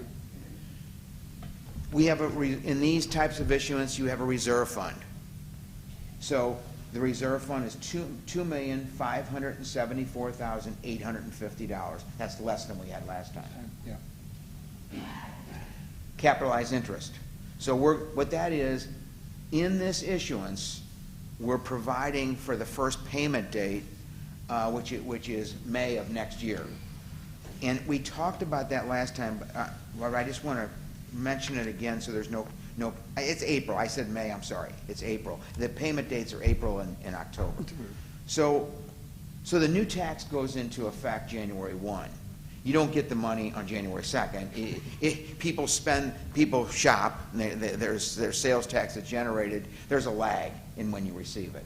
So to be on the safe side, we had worked with Bola and Karen and made sure we've capitalized that first interest payment. So in this issuance, there's $514,083.33, and that's to make the April 1st, 2020 payment. Okay? All right.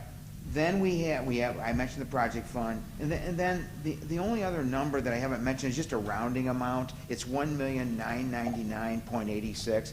It's not, don't think of it as being extra money that would be there. If it's not used, if the cost of issuance and everything are exactly it's used to pay debt service or to make the lease payment actually. So that's the amount of money. That's how it's being used. Now let me review with you the interest rates and the coupons and the yields.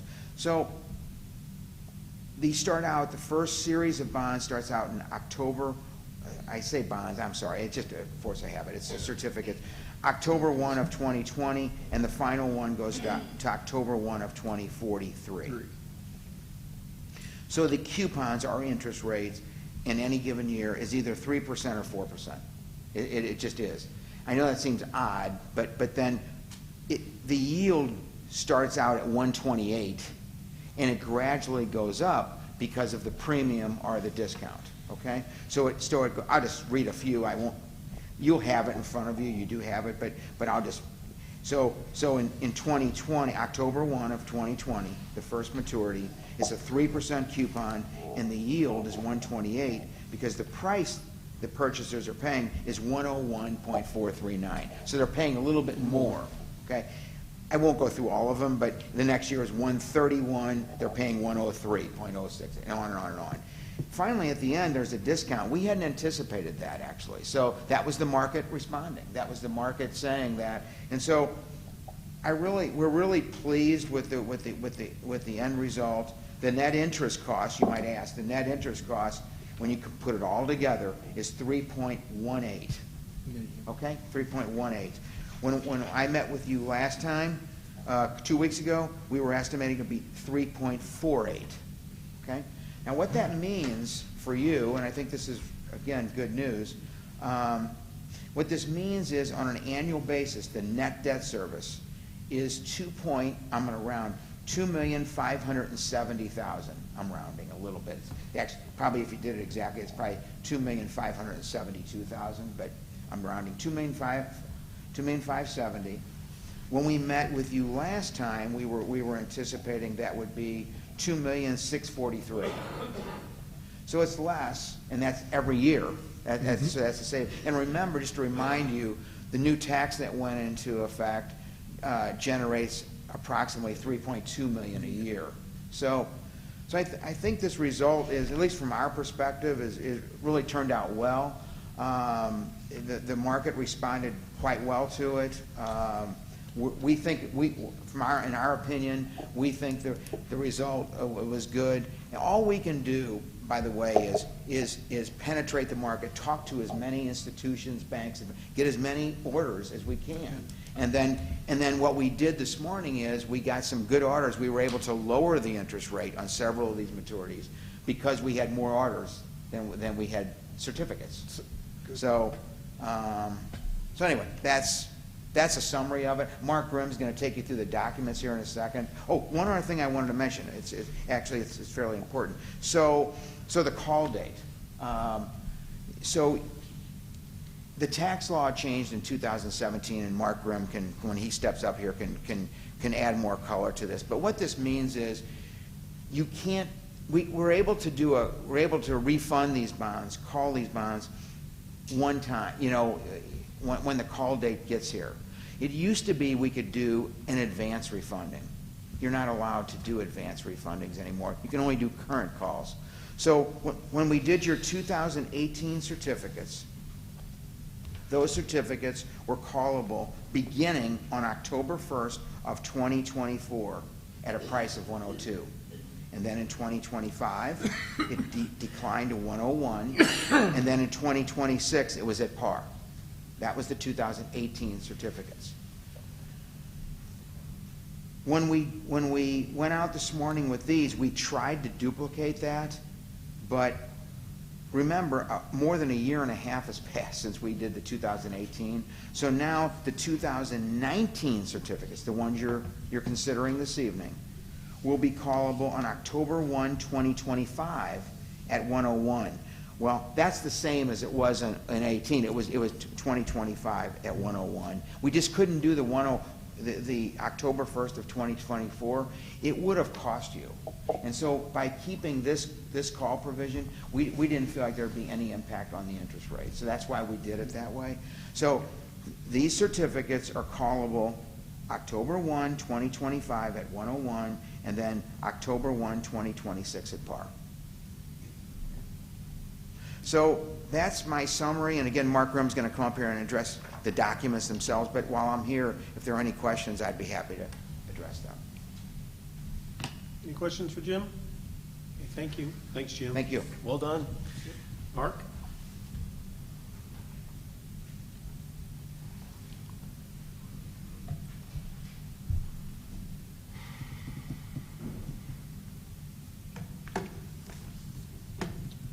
I understand from Bola and Shelley that the documents revised documents have been loaded onto the system, but I understand that given the lateness of of time, you obviously haven't a chance to review that. And that's one of the challenges on these bond offerings is that, interest rates are set on the day, and then we ask you to approve documents. And so hopefully, the numbers obviously are significantly better. You hit the market at a great time. I just want to review for you, since you haven't had a chance to review the documents, and tell you for each of the documents what changes have been made. The primary thing is we've dropped all the final numbers into the document. So everything that Jim just reviewed with you is now into the documents. And so I'll just give you a few for instances, then we can talk further. Exhibit A to the ordinance is the second supplemental lease purchase agreement. And so we inserted the principal amount, the $41,770,000 that you heard.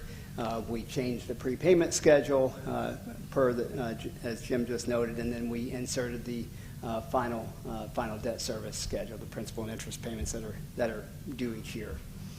Exhibit B is the continuing disclosure agreement.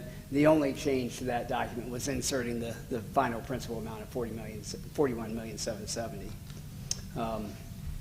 Exhibit C is the tax compliance agreement. I'd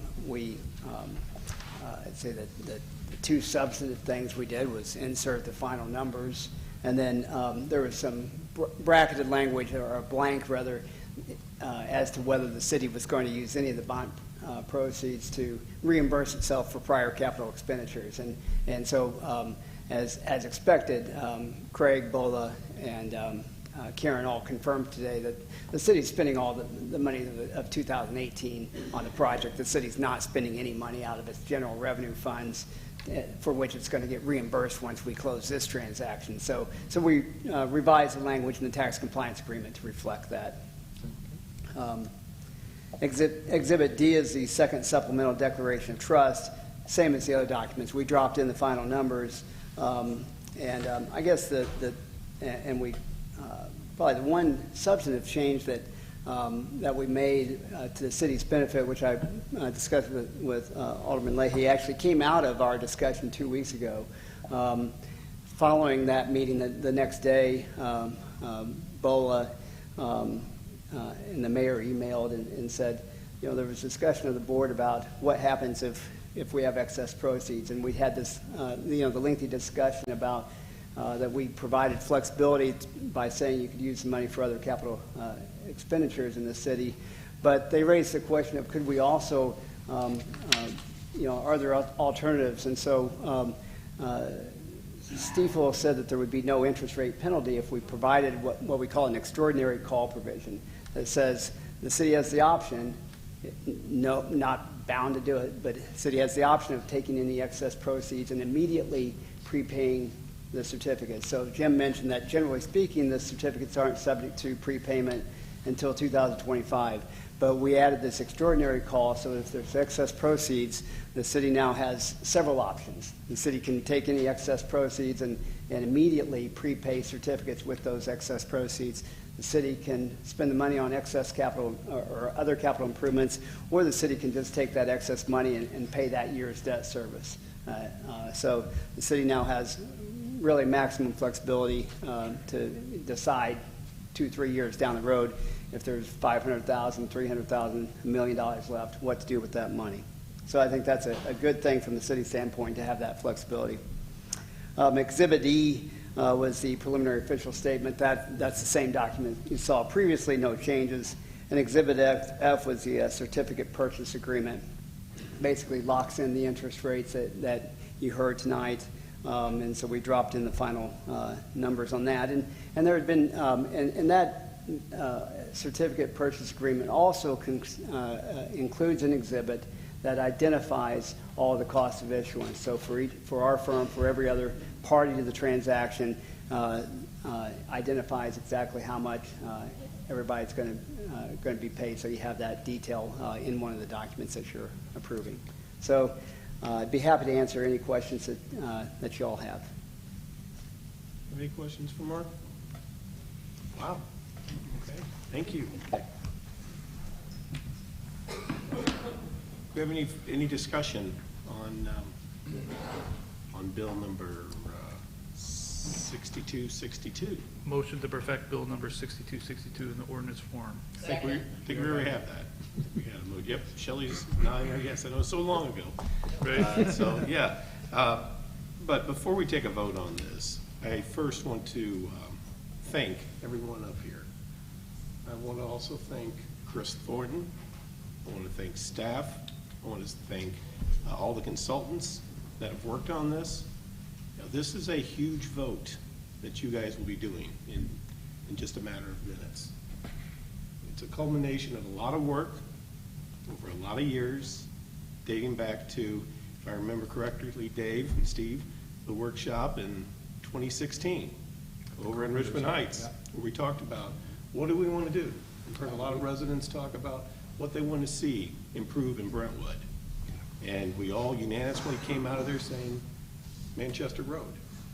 And here we are, a little more than 3 years later, tremendous amount of work, tremendous amount of faith shown by all of you to take on these obligations. Now, taking on a $79 million debt is not something to be done lightly. And I know when I was a voting member, it kept me up. It still does keep me up, but I am confident, very confident with everybody that we have helping us out that we're going to be just fine. We have a long way to go still on this project. I'm not suggesting that we're close to being done. No, we're just starting with the construction phase. But still, you all should be thanked. You should be very proud of this. I just got done meeting with, met with Mayor Lyda Cruson last week, Sam Page a few weeks before that. Met with Senator Hawley's office today, Representative Wagner's office, as you know, a few months ago. Met with Councilwoman Lisa Clancy. Every single one of them are shocked that this city was able to do what we have done here. To be able to take on a $79 million, essentially infrastructure project by ourselves, without any developers being involved, without any TIFs, anything like that. And that speaks a lot about you all, and it speaks a ton about our residents. Because they're the one, without them backing us up on this, we would not be here tonight taking this vote. So I think we all should be very appreciative of the folks that live in this city that support us. And again, you all should be thanked for taking on this huge responsibility. With that, yes? May I suggest, Mr. Mayor, if you don't mind, that before the vote on the bill, there be a motion to amend the bill to incorporate the revised exhibits to reflect the pricing. Thank you. I'll make the motion. Second. Okay, we got a motion by Alderman Plufka, seconded by Alderman Leahy. Thank you, Kevin. Anything else? Roll call. Yes. Yes, I'm sorry, yes. Let's get a roll call on the motion to amend. Yes. Yes. Yes. Yes. Yes. Yes. Yes. Yes. Yes. Thank you. Now can we get a roll call on 6262 as amended?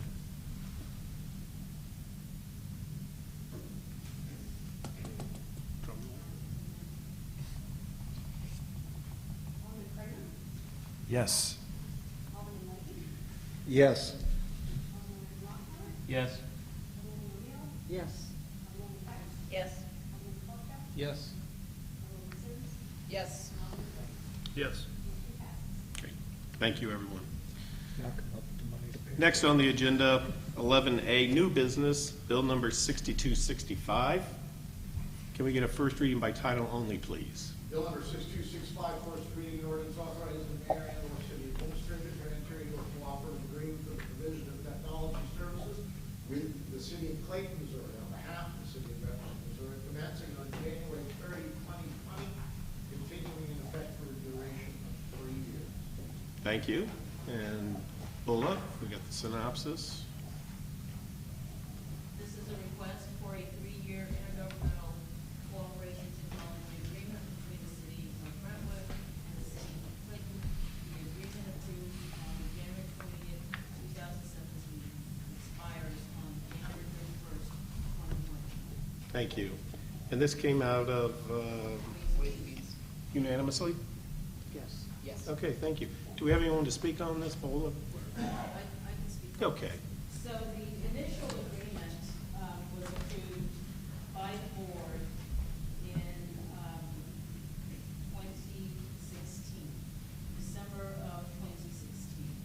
At the time, the city had had a vacancy in the information technology director for greater than six months.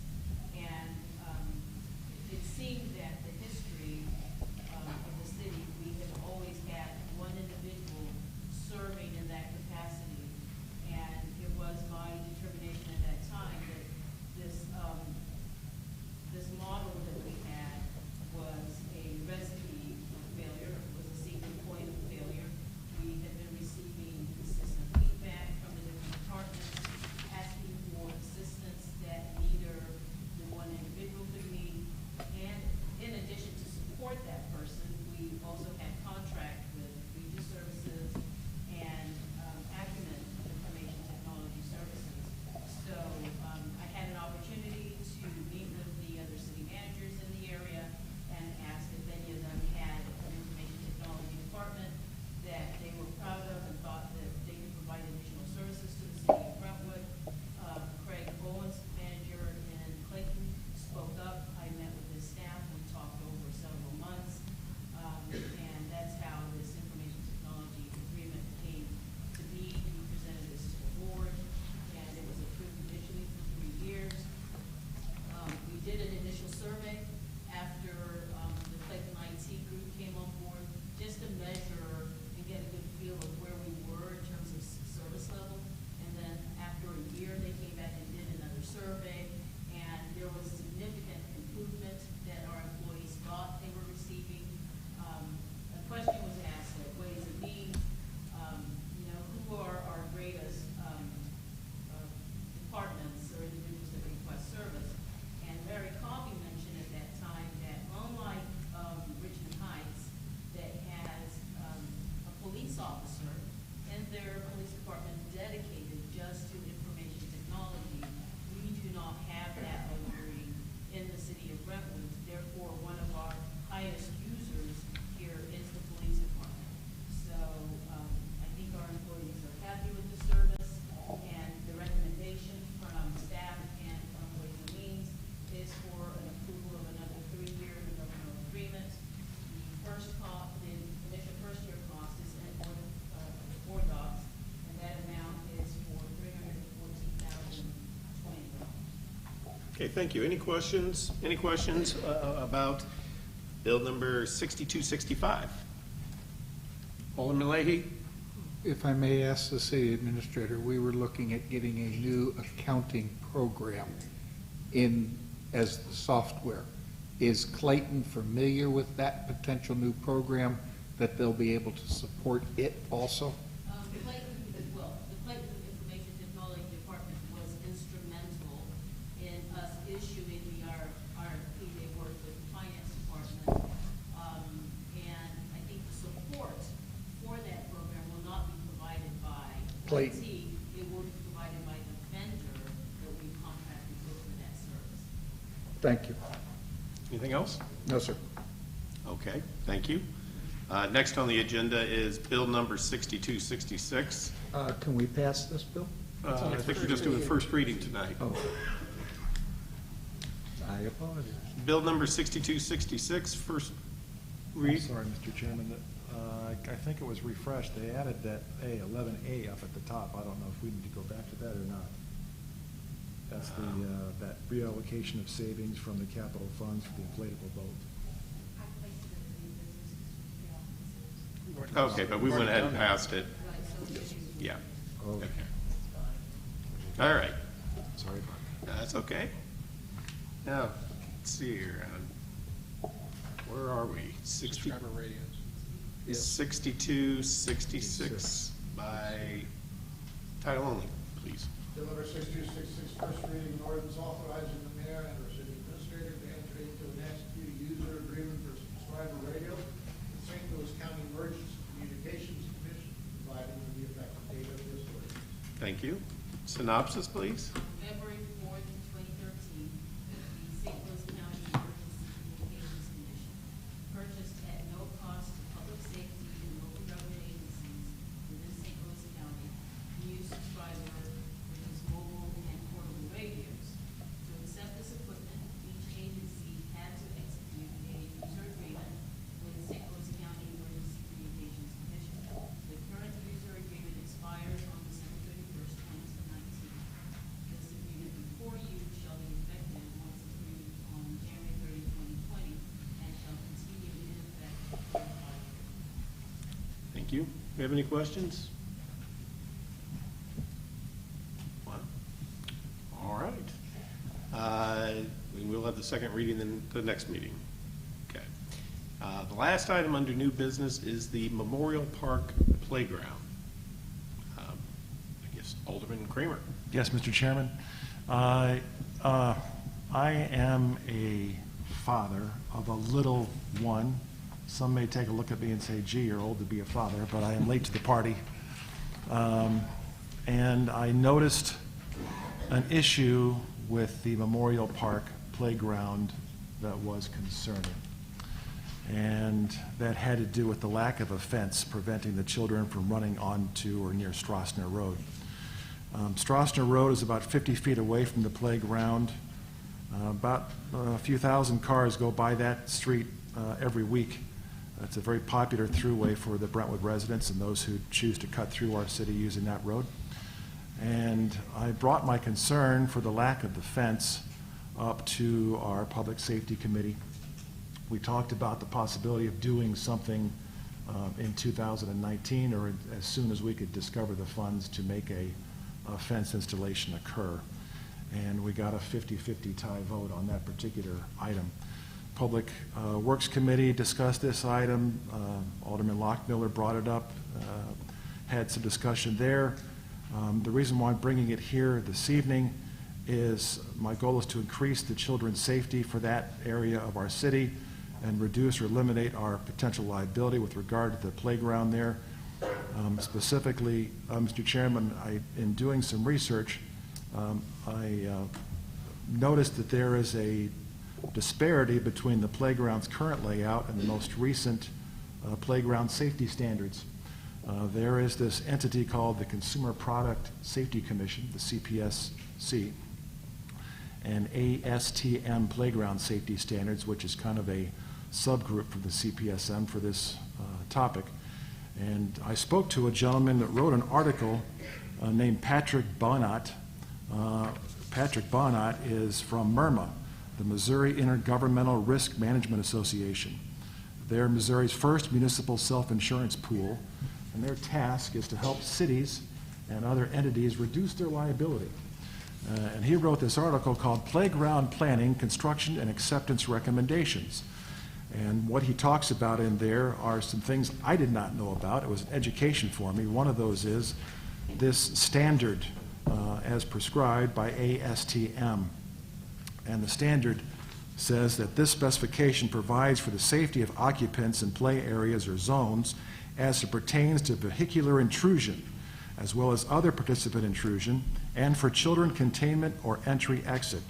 The specification has the intent to also keep children inside a predetermined area in an effort to enhance supervision, to keep children from running out of the area into water and other hazards, to minimize the likelihood of facial lacerations on low gate and fence hardware, and to minimize the likelihood of abduction, and to restrict access to railroads, highways, roads, and other such hazards. Mr. Chairman, we have some playgrounds, I think 2 of them in our city, that have signage displaying that we are in conformance with CPSC and ASTM playground safety standards. However, our Memorial Park is not one of them. This was an item that I noticed with my own little one, and I saw a very close call with another woman's child. Toddlers are fast, and this particular toddler was off to the races. Had she spent a little bit longer on her book, she would have missed this little boy running. My goal here is to ask for some help and ask for my fellow board members to consider a budget amendment for 2019 up to I guess the amount that was given by our Director of Parks and Recreation was $6,000 for capital improvement. I've been told that this item may be in the 2020 budget. It is. I'm sorry. It is. Oh, I've been told that this item is in the 2020 budget. I don't know what the amount is that's in the budget, but what I am seeking to do is to see if we can move more quickly. As you know, Mr. Chairman, unfortunately, governments can sometimes get the reputation of moving slowly. And in this particular item, we have a children's safety item at risk. And I think Alderman Leahy has advised me, and some others have advised me, that we can do the work in-house much less expensively, at least for this 100-foot installation of fence. So I'm bringing the motion up to amend the budget for 2019 for up to $6,000 for capital improvement, and I'm looking for a second. I'll second it. I have a motion and a second. Okay, do we have any discussion on this? Yeah, this went before the committee in November, or in October, excuse me. We talked to Eric at that time, and our public parks department director said that he would pledge to put this cost into the 2020 budget. He has done so. I was just assured by our city administrator. It's November 18th. I don't really understand when we're talking about a 6-week jump on getting a 100-foot of fence or 50-foot of fence done here. This seems like the tail wagging the dog here with regard to a budget amendment for 2019 when it's in the 2020 budget. Thank you. Alderman Leahy? I'll yield to Mr. Kramer if he'd like to answer the first question. If I could, Mr. It was Chairman. only a question. I brought this item up, my discovery of this topic was in March of this year, which is some time ago. I brought it to the Director of Parks and Recreation's attention in April of 2019 at our wonderful Unicorn Day in that park. And during that conversation, I got the impression from our director that he would find some money to make that project happen. Since that time, the weather has been fantastic. We'll just take a look at this week. We've got 60-degree days coming up in the next few days. We do have some time to make this happen. We had some time. I understand we get busy, but this is not something that is a different item that's not safety. This is safety of the children. I think when we talk about $70 million worth of a project that we can improve pretty quickly, after taking a glance at all the details and researching all of that, this is entirely smaller, Your Honor, and I appreciate the board's consideration. Alderman Leahy? Thank you, Your Honor. If I may, I would ask if Mr. Kramer might be receptive per what Alderman Plufka has pointed out. If we use the 2020 budget, would it be acceptable to Mr. Kramer if we can we get the fence in place by the 15th of March 2020 and make it a first quarter expenditure? Would that be sufficient to accommodate what we need to do? And I ask because the Ways and Means Committee a little bit more than a month ago had requests from other departments to spend leftover assets from 2019 where it was rather difficult to verify that we weren't spending the same assets over and over and over again. If we are doing it in the budget and it's there, if we get the commitment to do it in that first quarter, would that be sufficient to get this through? Or is there a dilemma with doing that? That's my first question. I do have a follow-up. Who's going to answer the first question? It's to Alderman Is that to you? I think so. Yeah. Mr. Chairman, my goal when I brought this to the Public Safety Committee was to, and that was November, and I think we've had an opportunity for the city to take a look at this before November. My goal is to do it as quickly as possible.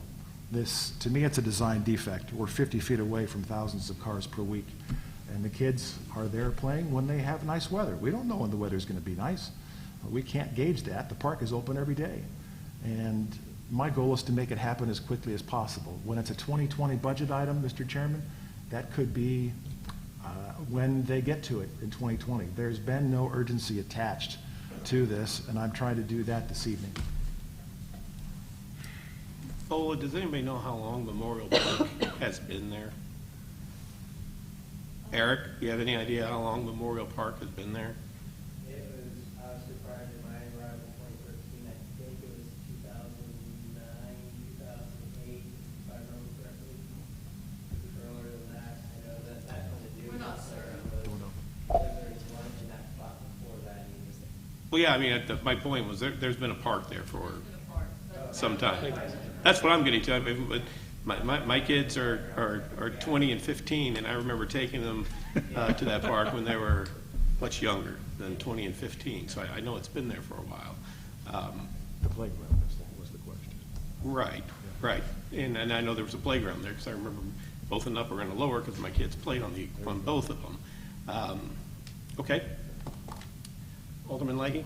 Second question I have for you is that Mr. Kramer mentioned a 100-foot distance. 50-foot distance from the playground to the road, but you mentioned a 100-foot distance of fencing. Yes, sir. I assume we're talking just running a fence from the tree line between the playground and Strassner Avenue over to the walkway that goes to the pavilion? Because I don't think 100 feet goes all the way around the playground. And I think that would, ideally, the fence around the playground is the best practice, which Clayton Shaw Park has, for example. In the memo that the department put out September the 12th, the quote was 100 linear feet of fencing. And I think when Eric, Director of Parks, and I walked through that area, it's basically a buffer along the pathway that exists on the, I guess that would be the north side of the park, between the playground and the street, and from left to right, 100 feet. And it seemed as though there was an assumption that would at least curb any potential for someone, besides the fact that the standard exists from the CPC. Your Honor, if I may? Sure. If I can call up Eric. Eric, would you please come on down?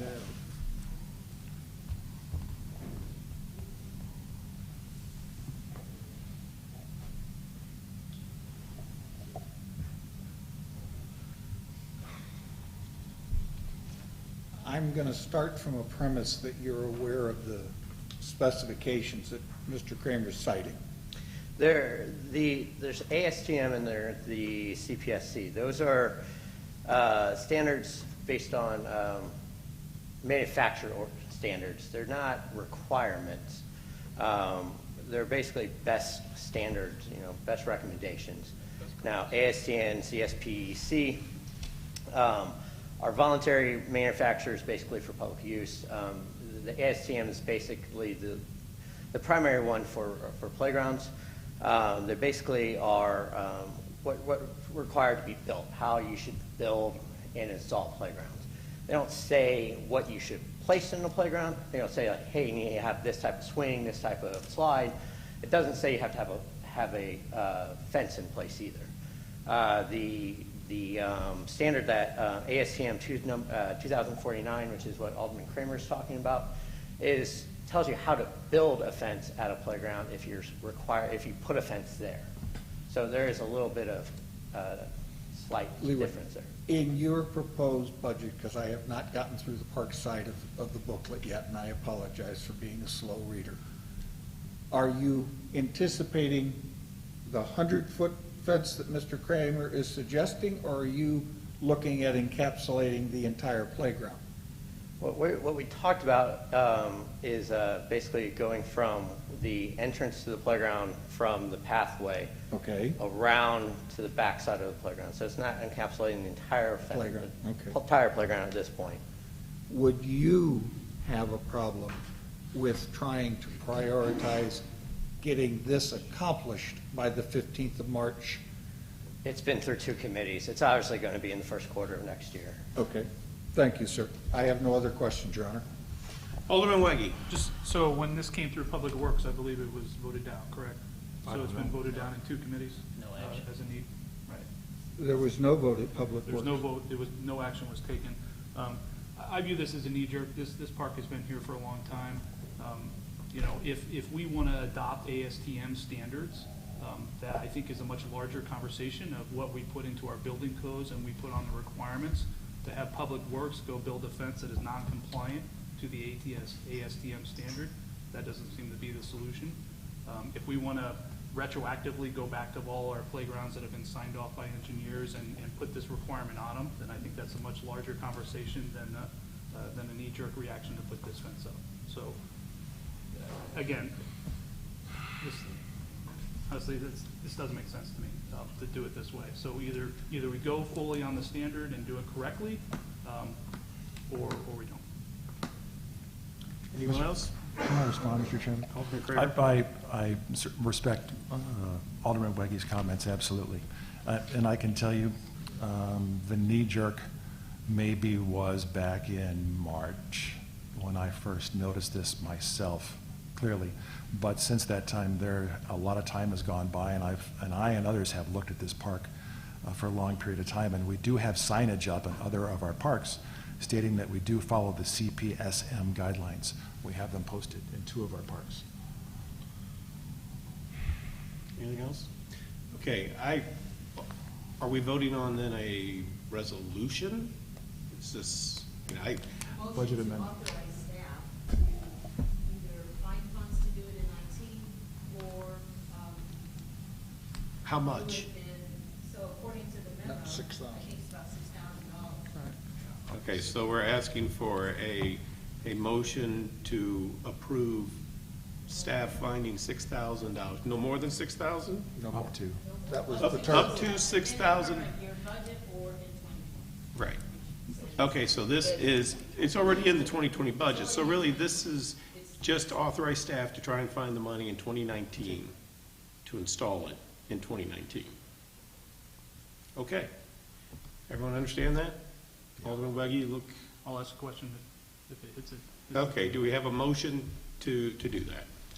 That motion was made and seconded. Well, I didn't know if it was because I didn't have a dollar amount, but okay. I did, Mr. Chairman, say up to $6,000. Okay, thank you, thank you. Okay. What is that $6,000 building?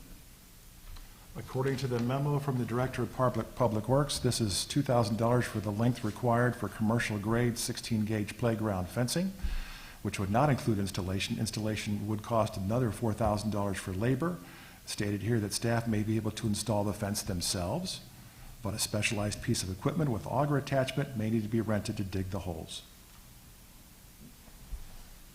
Where is that?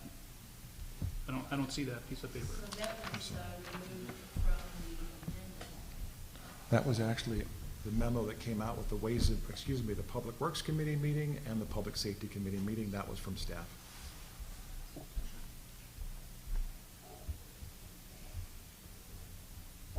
Anything else? Everybody understand what the motion is in front of you? Okay. Roll call. Yes. Yes. Yes. Yes.